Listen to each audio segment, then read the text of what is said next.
Halo, Assalamualaikum warahmatullahi wabarakatuh. Perkenalkan, nama saya Oktaviana Eka Natasha Ramandani.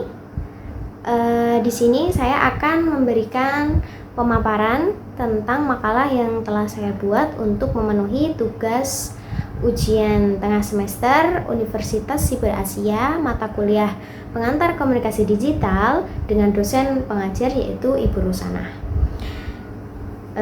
Berikut penjelasan yang akan saya jelaskan adalah tentang pengertian komunikasi, lalu apa itu pesan verbal dan nonverbal, kemudian fungsi komunikasi, kapan dan mengapa kita memerlukannya, dan tantangan untuk komunikasi efektif.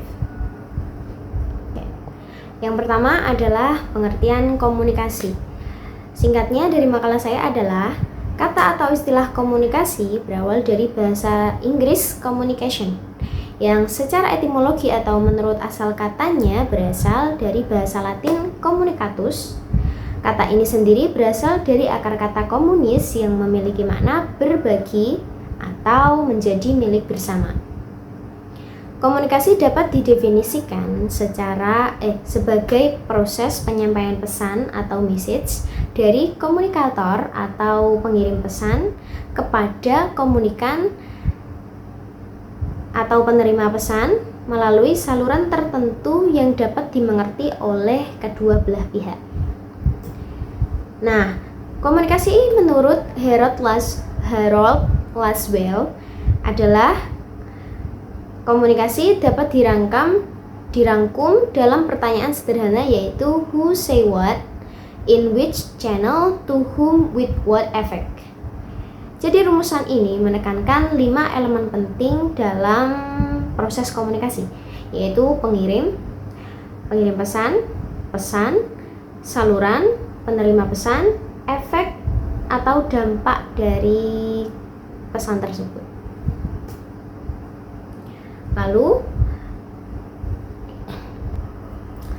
Lalu selanjutnya kita membahas tentang pesan nonverbal.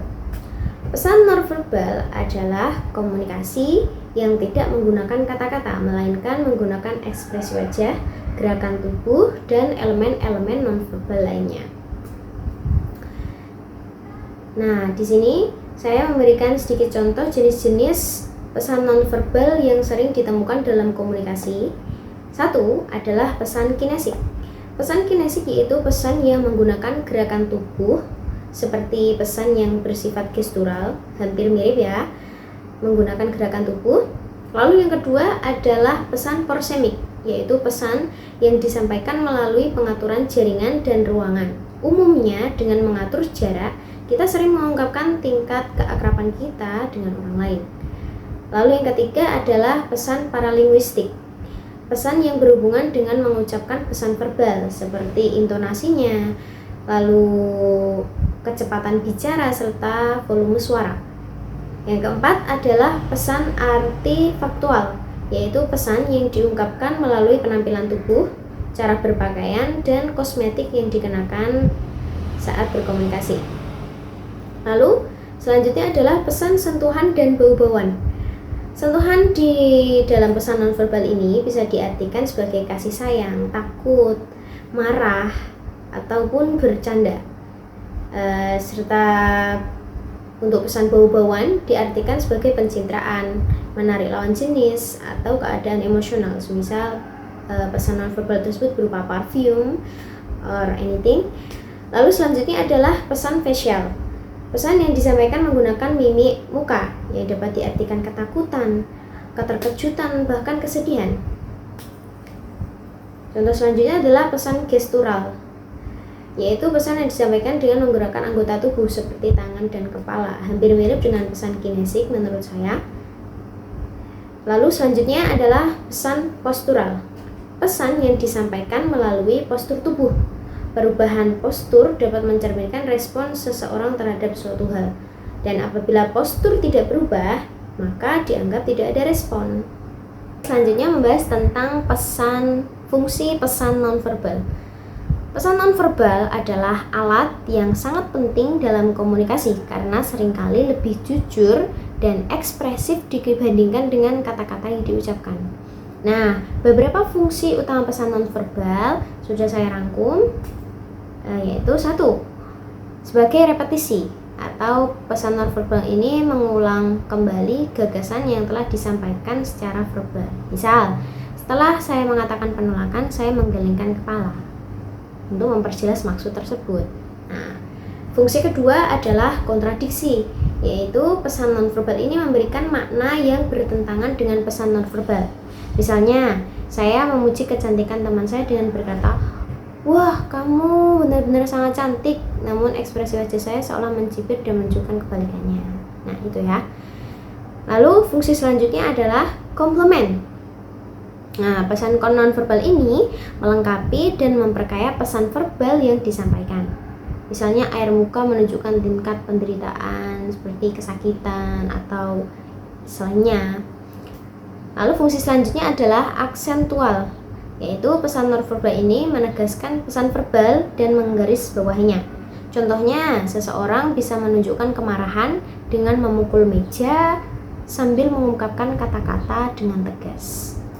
Nah, itu beberapa fungsi pesan nonverbal.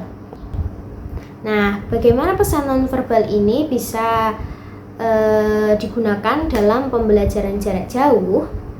Pesan nonverbal dalam pembelajaran jarak jauh berfungsi untuk memberi petunjuk emosional atau memberi konteks lebih dalam terhadap materi dan memperjelas reaksi pengajar atau peserta didik.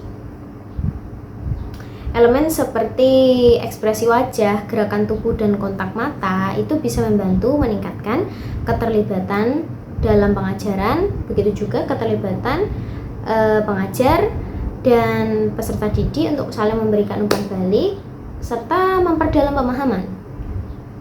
Nah, bagaimana pesan nonverbal baik untuk pembelajaran jarak jauh? Berikut efek pesan nonverbal yang efektif dalam pembelajaran jarak jauh. 1 adalah keterlibatan dengan kamera. Menggunakan kamera video secara aktif untuk menunjukkan ekspresi wajah, dan juga bahasa tubuh itu sangat efektif untuk pembelajaran jarak jauh. Yang kedua adalah ekspresi wajah terbaca. Ya, sama dengan menggunakan kamera yang on air, maksudnya menggunakan kamera yang aktif ya. Lalu gestur tangan dan tubuh, intonasi dan suara, kontak mata itu juga sangat penting dalam pembelajaran jarak jauh. Jadi pesan-pesan nonverbal dalam pembelajaran jauh berfungsi untuk memberikan petunjuk emosional, memberi konteks lebih dalam terhadap materi, lalu memperjelas reaksi pengajar atau peserta didik, serta membantu meningkatkan partisipasi dan keterlibatan siswa dalam sesi pembelajaran. Nah, bagaimana kita mendeskripsikan komunikasi yang baik dan efektif? Komunikasi yang baik dan efektif adalah proses penyampaian pesan yang jelas, tepat, dan dapat dipahami sesuai niat pengirim. Dengan indikator keefektifan yaitu 1. Pemahaman yang jelas, 2. Umpan balik positif, 3. Keterlibatan, dan terakhir adalah tanpa kesalahpahaman. Lalu pertanyaan selanjutnya adalah kapan dan mengapa kita memerlukannya? Nah, komunikasi yang efektif ini membantu kita mengurangi kesalahpahaman, meningkatkan hubungan antar individu, serta menyelesaikan masalah. Misal, dalam hal pendidikan ya, konteks pembelajaran jauh maksudnya, yaitu instruksi pengajar perlu menggunakan berbagai saluran komunikasi secara efektif seperti video, teks, bahkan forum diskusi untuk memberikan pelajaran materi dapat diterima dengan baik walaupun dengan keterbatasan jarak jauh. Jadi, keefektifan komunikasi itu sangat penting karena memang mempengaruhi jalannya komunikasi tersebut, mempengaruhi pemahaman sender atau mempengaruhi tingkat keefektifan komunikasi. Proses komunikasi memang terlihat sederhana dan mudah dilakukan. Tapi dalam komunikasi tersebut, dalam komunikasi yang efektif, terdapat tantangan yang harus dilewati untuk memberikan komunikasi yang efektif tersebut. Apa saja tantangannya? Yaitu yang pertama, perbedaan persepsi antara dua belah pihak, hambatan emosional, kurangnya kejelasan pesan, serta masalah teknologi. Karena terkadang di sini teknologinya sudah maju, di sana memiliki keterbatasan teknologi. Jadi, masalah teknologi termasuk dalam tantangan komunikasi yang efektif.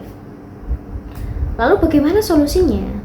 Solusi untuk mendapatkan komunikasi yang efektif adalah satu, menggunakan bahasa yang jelas dan sederhana untuk mengurangi kesalahpahaman, lalu memanfaatkan teknologi dengan bijak. Nah, seperti itu untuk solusinya.